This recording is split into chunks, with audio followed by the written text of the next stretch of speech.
Jadi kalau zikir itu sudah kuat dalam diri kita, ya sudah menghadirkan esensi zikir dalam diri kita, yang dilihat semuanya itu semua anugerah Allah Subhanahu wa taala. Jadi saat dia gembira itu dia bersyukur, dan saat dia sedang mengalami duka dia bersabar. Semua sama sebagai ibadah. Semakin kenal, semakin dekat, semakin mudah. Kadang belum minta sudah diberi. Ada yang orang belum berucap, Allah sudah berikan. Sehingga ketika menghadapi masalah yang sama, ringan, bukan gak punya masalah, akan dihadapi, diringankan oleh Allah. Masalah yang sama, ini sampai ribut, ada argumentasi. Orang ini cuma senyum selesai. Kenalkan kepada Allah, nanti biarkan janji yang disampaikan oleh lisan Rasulullah itu terjadi. Pengen level tertinggi itu butuh perjuangan. Latihan dulu, kan? Menguras fisik, energi, tenaga, biaya, hasilnya indah. Tapi ada jalan cepat untuk mendapatkan itu. Nih aksesnya, bangun kepada Allah.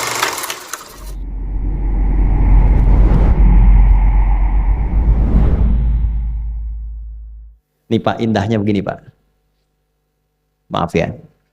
Lihat istri itu, ingat Allah. Lihat anak, ingat Allah. Ibu lihat suami, ingat Allah. Kalau melihatnya begitu, maka substansi berumah tangga itu nikmat rasanya, dan tanggung jawab itu melekat pada diri kita untuk terjaga dalam kebaikan. Ya. Saya nitipkan handphone saya ke antum, dan antum tahu itu punya saya. Ya, dan Anda mencintai saya misalnya, ta'zim di situ. Mungkin nggak handphone itu ditempatkan di tempat yang tidak baik? Mungkin nggak Anda taruh di lantai begitu saja? Demi Allah saya katakan, mungkin Anda akan mencari tempat terbaik, disimpan di situ, dirapi-rapikan, dilap-lap, karena Anda merasa itu punya saya yang dititipkan pada Anda. Manusia saja bisa Anda perlakukan demikian. Bagaimana ketika Anda melihat anak itu amanah Allah, yang Anda sebagai orang tuanya akan ditanya di kemudian hari. Maka kalau mau bersikap yang nggak enak itu, nggak bisa Pak kita lakukan. Mau bentak tuh nggak bisa. Mau marah tuh ditahan-tahan. Ya. Dan itu dijaga. Lihat istri sebagai amanah Allah itu beda caranya dengan hanya melihat kemanusiaannya saja. Istri melihat suami sebagai amanah Allah akan lain. Ya. Makanya akan selalu sempat dan optimal merawat istri sendiri dibandingkan lihat-lihat istri orang.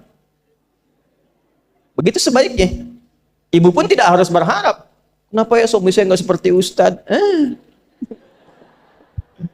Harapan yang sia-sia. Sudah ada turunan hikmahnya. Nah itu ada latihannya. Latihannya apa? Alladzina yadhkurunallah, zikir. Jadi kalau zikir itu sudah kuat dalam diri kita, ya sudah menghadirkan esensi zikir dalam diri kita, yang dilihat semuanya itu semua anugerah Allah Subhanahu wa taala. Jadi saat dia gembira itu dia bersyukur, dan saat dia sedang mengalami duka dia bersabar. Semua sama sebagai ibadah. Ajaban li amril mu'min. Kalau sudah seperti itu, kata Nabi, perkara hidupnya mengagumkan, gak ada keluhan.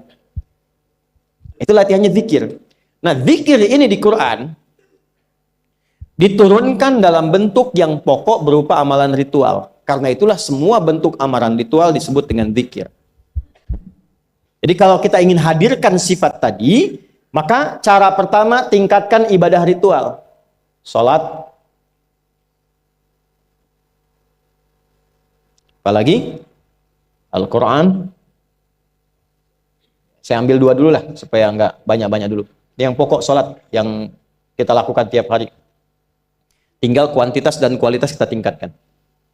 Maaf, lihat sini baik-baik. Salat itu di Al-Quran disebut dengan zikir. Dalilnya Quran surah ke-20 ayat ke-14. Dan langsung disarikan dengan fungsi ibadah sebagai fungsi hidup kita. Sudah? Perhatikan baik-baik. Innani anallah la ilaha illa ana fa'budni wa aqimis salata lidzikri. Itu dalilnya. Sayalah Allah, kata Allah. La ilaha illa ana, tidak ada Tuhan yang layak dipertuhankan dan layak disembah kecuali saya, Allah. Allah. Bagaimana kenal Allah sebagai Tuhan? Ya, yang layak disembah, yang harus dipertuhankan, kenalnya bagaimana? Mendekatnya bagaimana? Fa'budni, sembah saya supaya kamu kenal saya, dekat dengan saya, tahu saya. Bagaimana caranya? Wa aqimis shalah, tunaikan salat. Jadi kalau pengen dekat dengan Allah, terkoneksi kepada Allah, tersambung, punya sifat tawakal yang kuat, nih tingkatkan sholatnya, tambah. Makanya tiap hari kita sholat 5 waktu itu untuk membangun konektivitas dengan Allah. Sebab kalau sudah dekat, aksesnya pun terbuka semua. Itu maksudnya. Anda dekat dengan pimpinan, akses di perusahaannya kan mudah untuk diakses. Ya kan? Kita punya kenalan yang kuat, yang punya sesuatu, aksesnya mudah dibuka. Kita kenal Allah dan dekat dengan Allah. Apa yang sulit bagi Allah? Dan ini kita yakin. Nah sekarang Allah kasih jalan. Coba lihat orang-orang dulu. Ya. Mereka ketika akan melatih dirinya untuk tersambung kepada Allah, sholat semua, termasuk para nabi, rasul. Tapi dahsyatnya, ketika ada apapun dalam kehidupannya, yang sulit Allah mudahkan. Minta langsung dikabulkan. Dan sangat luar biasanya seringkali terjadi mintanya lewat sholat. Nabi Zakaria itu kan dihukumi istrinya oleh medis itu menopause dan mandul. Maaf, nggak mungkin punya keturunan. Kapan mintanya? Dalam sholat. Mohon sama Allah. Dan itu dikabulkan. Dan diabadikan di Quran dengan surah yang sama, Ali Imran ayat 38 sampai 39. Hunalika da'a Zakaria rabbah qala rabbi habli min ladunka dzurriyyatan thayyibah innaka sami'ud du'a. Ya Allah, mereka mengatakan aku nggak mungkin punya keturunan. Mereka mengatakan istriku punya keterbatasan.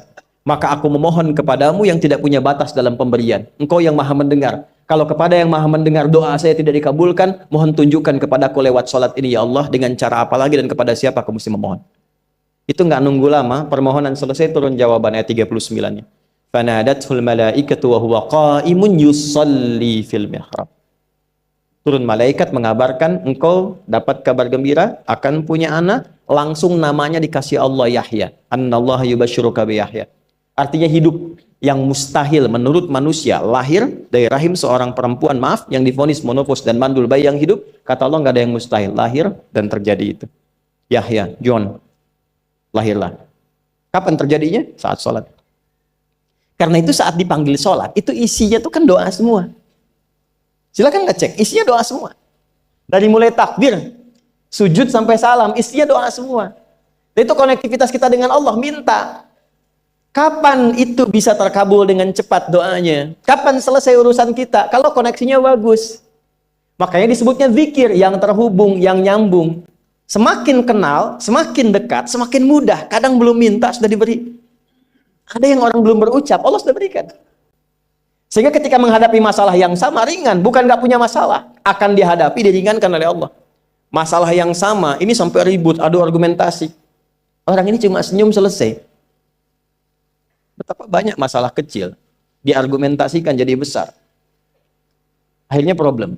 Tapi tidak sedikit masalah besar, dihempaskan di atas sajadah.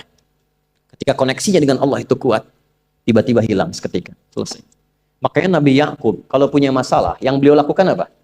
Dia bentangkan sajadahnya, dia sholat, dia mohon kepada Allah. Itu dilestarikan di Quran surah ke-12 Yusuf ayat ke-86. Aku tuh kalau sedang punya masalah apapun, ya aku bangun konektivitas dengan Allah. Innama ashku bathi wa huzni ilallah. Saya curhatnya cuma sama Allah. Ini Pak, ini bagian pertama.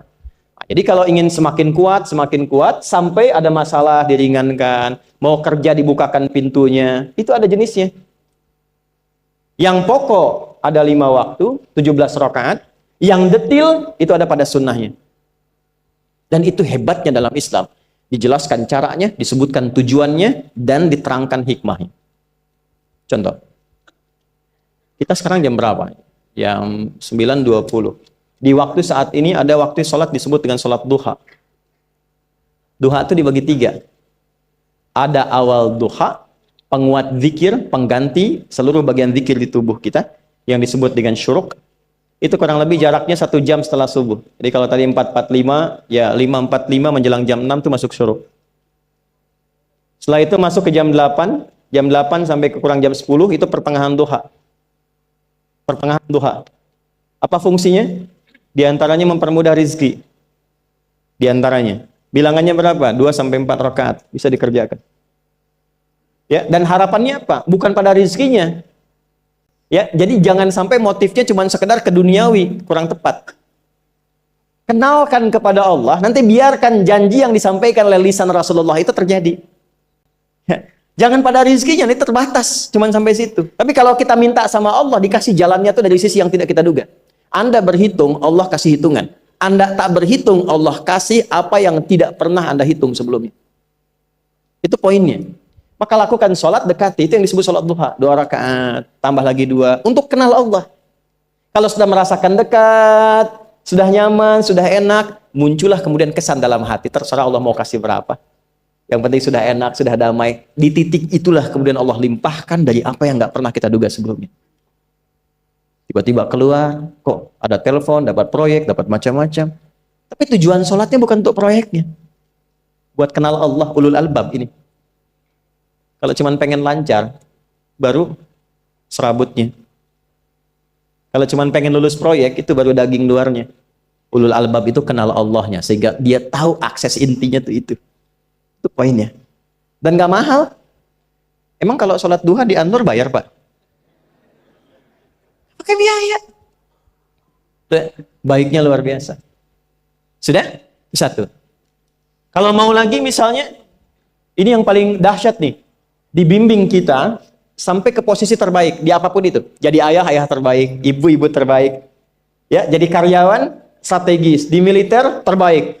Terbaik tuh gini. Di tempat terbaik yang memuliakan tuh makom namanya. Makanya kuburan sering disebut makam kan? Ya kan? Maksudnya apa? Maksudnya Anda selama hidup berkaryalah yang baik, ibadah yang benar, sehingga Anda wafat pun terhormat. Ya, kata makom itu pertama kali di Al-Baqarah ayat 125, makom Ibrahim. Ya. Ketika Allah sampaikan dalam Al-Qur'an, didapatkan di situ maqam Ibrahim, wa idz ja'alna al-baita mathabatan lin-nasi wa amna wattakhidhu min maqami Ibrahim. Makanya kalau kita tawaf itu dari mulai Hajar Aswad kan sampingnya dekat sekitar 5 meter ada maqam Ibrahim kan? Itu tapak kaki pertama beliau meninggikan pondasi Ka'bah dan di situ diabadikan kemuliaannya sampai beliau wafat. Dikenal sampai sekarang. Ya, setelah sekian abad. Jadi kalau kita ingin terhormat dan masih dikenang sampai kapanpun itu maqam namanya. Tapi ada cara yang lebih hebat. Anda di posisi itu, lawan pun mengakui memang Anda yang pantas ada di situ. Itu namanya maqam mahmuda. Maqam mahmuda. Siapa yang bikin urutan 100 tokoh paling berpengaruh di dunia? Siapa? Saya tanya, yang nulis siapa namanya? 100.000? 200.000? Dia mencari langsung di Google tuh. Lambat mas, waktu habis. Michael Chart. Dia yang nulis, maaf ya. Urutan pertamanya siapa? Muhammad SAW. Yang nulis itu muslim atau bukan? Kok bisa tergerak hatinya untuk menempatkan seorang nabi muslim di tempat pertama? Saya tanya begini, kenal Abu Jahal nggak? Ya Allah. Makin siang nih nggak fokus nih. Saya kira cuma di Bengkali saja yang kenal Abu Jahal, sini kenal juga. Baik, Abu Jahal itu, apakah orang ini tidak kenal Nabi? Kenal. Orang ini tahu, kalau saya sebut orang ini berarti kurang bagus ya. Kalau saya sebut beliau berarti baik ya. Abu Bakar saya sebut beliau, Abu Jahal orang ini. Maksudnya Abu Jahal. Apakah orang ini tidak tahu kalau Nabi itu mulia? Nabi unggul. Nabi hebat kan? Jadi mengakui sebetulnya Nabi unggul. Dan gulat dengan Nabi itu dalam olahraga kalah. Dia tahu Nabi itu kuat. Ya. Di dalam cinta juga tahu Nabi paling unggul. Abu Jahal melamar Sayyidah Khadijah ditolak, Nabi nggak lamar, Sayyidah Khadijah minta dilamarin. Ya. Dari sejak itulah dia nggak mau tahu semua yang dari Nabi, pokoknya semua harus jelek. Walaupun dia tahu itu baik. Nggak kenal, sampai nggak menanamkan pada dirinya nggak ingin kenal kebaikan Nabi. Nggak ingin kenal pada sesuatu, itu jahlun namanya. Jadi kalau ada mbahnya yang paling bodoh, yang nggak pengen tahu, itu Abu Jahal namanya. Maka sejak saat itu orang ini disebut dengan Abu Jahal. Tapi Abu Jahal pun itu meyakini kebenaran, kekuatan Nabi, cuman karena iri saja. Gitu. Tapi dia nggak bisa nolak. Menilai seseorang di tempat terbaik yang kita nggak bisa nolak dan mengakui memang dia orang yang terbaik, itu namanya maqam mahmuda. Tahukah Anda, jalan untuk mencapai makom mahmudah itu nggak akan mungkin kita dapatkan kecuali mendekati yang punya semua makom, yaitu Allah Subhanahu wa Ta'ala. Dan jalannya lewat sholat. Itu lewat sholat. Tapi karena ini levelnya istimewa, tingkat tertinggi, ya prajurit pengen jadi komandan terhebat yang diakui, nggak ada orang nyoal. Di kepolisian pengen jadi pimpinan yang baik dan semua mengakui sehingga nggak ada yang nyoal. Di perusahaan pengen jadi pimpinan yang ideal, ya semua mengakui, nggak ada yang nolak. Itu makom mahmudah. Jalannya apa? Ternyata nggak pakai uang, nggak pakai koneksi-koneksi yang tidak jelas. Koneksinya dibangun dengan Allah sehingga Allah melembutkan hati semua orang itu untuk menetapkan dia yang terbaik. Salat. Karena levelnya tinggi, dinaikkan dari sekedar salat fardu. Ditempatkan di waktu yang tidak biasa. Butuh pengorbanan, butuh perjuangan. Namanya tahajud. Turunlah Quran surah ke-17 ayat 79 sampai 81 itu. Quran surah 17 ayat 79 sampai 81. Ini poinnya. Wa minal laili fatahajjad bihi nafilatan laka asa ayyab'athaka rabbuka maqaman. Ini kan terjadi keanehan kan, ironinya. Anda pengen sukses, pengen tertinggi, Anda tahu Allah penentunya, Anda tahu Allah yang punya rizki, Allah punya kekuasaan, tapi Anda nggak mendekati Allah. Terus yang dipakai cara-cara salah, kenapa harus korupsi? Kenapa harus nyogok? Kalau SK-nya nggak Allah tetapkan, nggak akan turun juga. Dan sudah hukum, kalau ayah berbuat maksiat, itu anak istri pasti kena. Itu udah hukum. Makanya saya mohon ya para ayah itu kalau mencari nafkah, cari yang benar. Kasihan anak Anda yang di SD. Harus berhenti sekolah. Maaf, bukan anak Anda, maksudnya anak orang lah. Kenapa harus korupsi? Maka ketika ada tawaran sogokan yang nggak bagus, tuh yang dibayangkan tuh itu bukan cuma proyek jalan dapat uang banyak, tuh anak-anak tuh bahaya. Ke sekolah disebut anak koruptor, sedih. Istri nggak sanggup keluar belanja. Tuh pikirkan, itu sudah hukum. Sudah hukum. Anak juga begitu. Kalau mau berperilaku, ingat orang tua. Sebab ketika tidak baik, orang tua pasti kena. Anak di sekolah berantem, yang dipanggil siapa? Orang tuanya. Itu selalu terikat. Di rumah tangga itu selalu begitu. Karena nafas itu terikat. Semua saling mengikat. Babnya itu jelas. Nah, balik ke sini. Kalau ingin tingkat yang tertinggi, dekati pemiliknya Allah. Ini. Makanya tuh harus punya itu. Itu ringan kalau sudah punya itu tuh Allah. Saya punya Allah. Kita mau apa? Takut hidup. Nabi ditodong pakai pedang. Siapa yang menyelamatkan Muhammad sekarang? Ringan Nabi jawab, Allah. Jatuh pedang. Dibalik, kamu siapa yang menyelamatkan kamu? Bingung. Udah punya Allah itu luar biasa. Nah, ini yang harus tanamkan pada jiwa. Punya Allah sebagai Tuhan. Kalau sudah dekat, kenal, baik dengan itu, akses mudah semua. Dan yang paling indah itu apa? Menerima apa yang Allah tetapkan. Hari ini nggak dapat, alhamdulillah. Saya masih dikasih jalan. Alhamdulillah, besok belum dapat. Ada akumulasi, paham. Paham. Nah, itu nggak mungkin bisa dapat rasa itu. Salah satunya, ikhtiarnya apa? Nih, tahajud. Dan hebatnya, kenapa sholatnya disebut tahajud? Tidak disebut sholat hajat. Ada hajat, ada tahajud, beda. Hajatun, hajada, hajadun, ada tahajjada ya tahajjud, tahajud. Beda. Tahajud, di situ aja. Ini sengaja nggak saya hapus nih.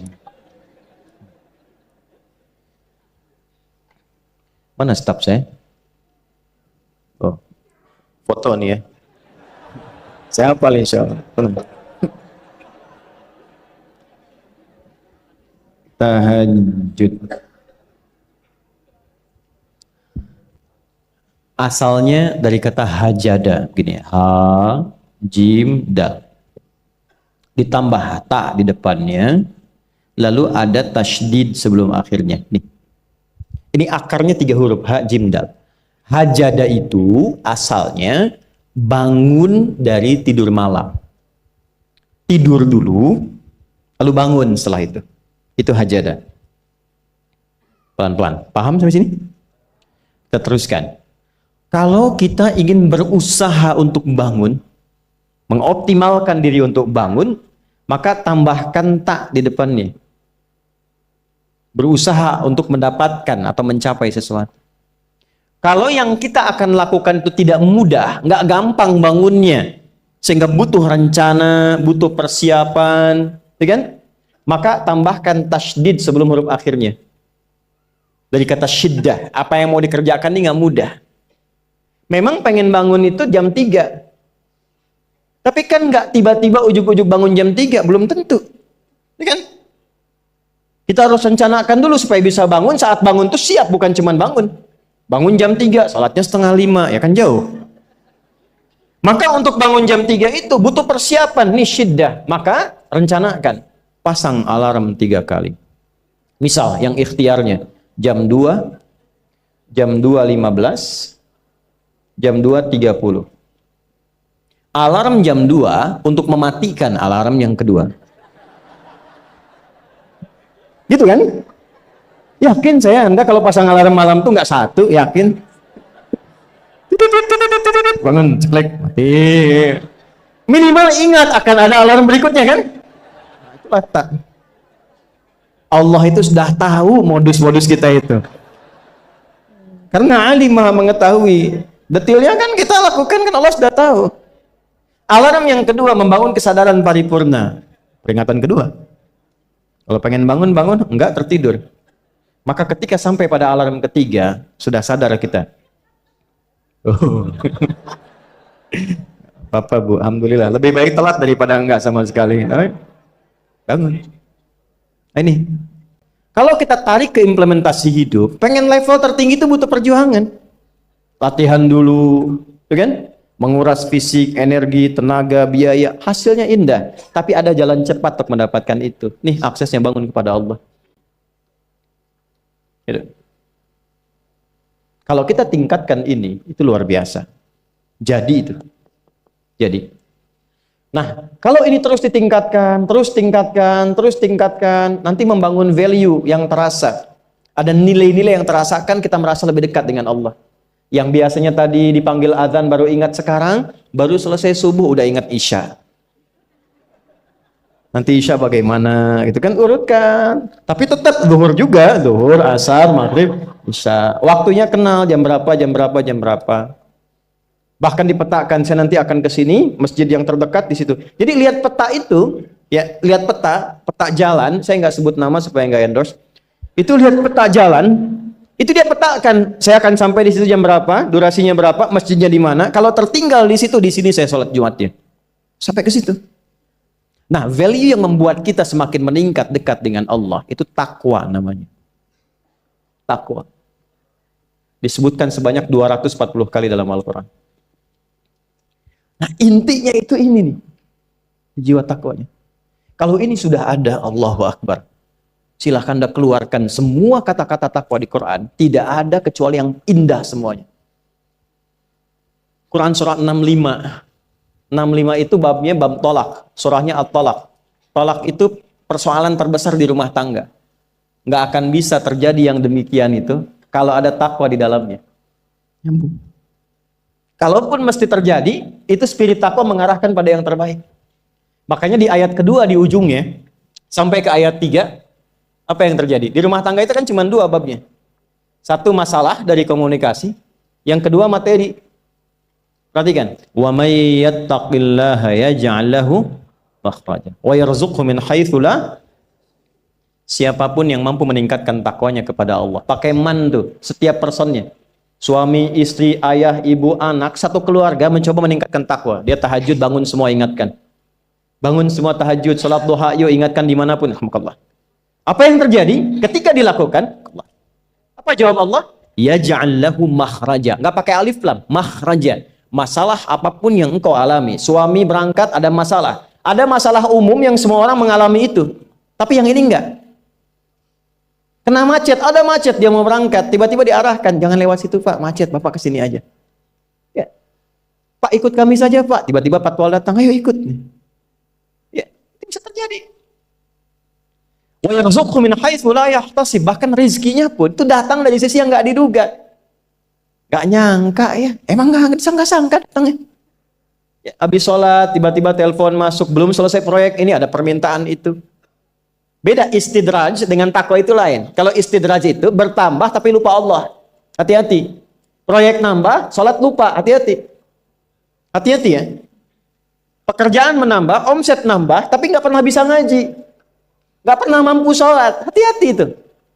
Dan paling bahaya kalau itu nambah terus sehingga membuat lupa semua ibadah. Itu istidraj namanya. Istidraj.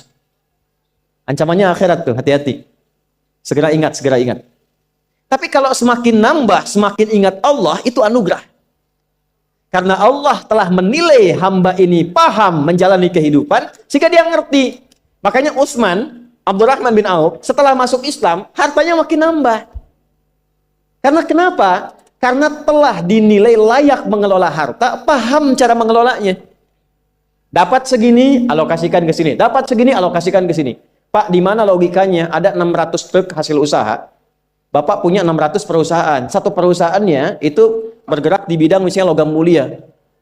Ya, ada emas, ada berlian, ada macam-macam dan sebagainya. Satu kali Anda berhasil mendapatkan kurang lebih 600 truk logam mulia di dalamnya. Mau datang kemudian ke tempat Anda di jalan. Tiba apa yang terjadi? Ada komen tetangga kepada Anda. Misal, komennya nggak langsung, cuma ke teman tetangga Anda dengar. Waduh, Pak Asep hisabnya luar biasa kayaknya ya. Hisabnya, bukan berliannya. Hisabnya luar biasa, terus nyampe di telinga Anda. Kira-kira ketika mendengar itu respon Anda apa? 100.000? Bingung kan? Bingung. Lihat Abdurrahman bin Auf, jazakallahu khair. Datang 600 kafilah pakai unta. Isinya semua emas, berlian, perak, macam-macam. Heboh Madinah, bum bum bum bum bum bum bum. Tiba-tiba Sayyidah Aisyah komen radhiyallahu taala anha. Beliau kan yang terdekat dengan Nabi, satu istri Nabi SAW. Jadi kalau sudah ring satu Nabi, ada yang komen, kita tuh cuma 3 sikapnya. Like, share, and subscribe. Gak usah ikut komen lagi. Sukai, share, subscribe. Ikuti jalannya. Apa komennya? Secara singkat, kama qalat. Aku pernah mendengar Nabi SAW mengatakan, Abdurrahman bin Auf itu agak lambat hisabnya. Ya, selamat-lambatnya cepat juga dibanding kita kan? Ya? Maksudnya apa? Ingin menggambarkan betapa banyak kekayaannya. Scan, checklist, semua. Ketika mendengar komen itu, apa kata Abdurrahman bin Auf? Saya jadikan semua yang baru datang itu saya sedekahkan semua untuk orang Madinah. Supaya mempercepat hisabnya itu. Saya sedekahkan semua. Bisa nggak begitu?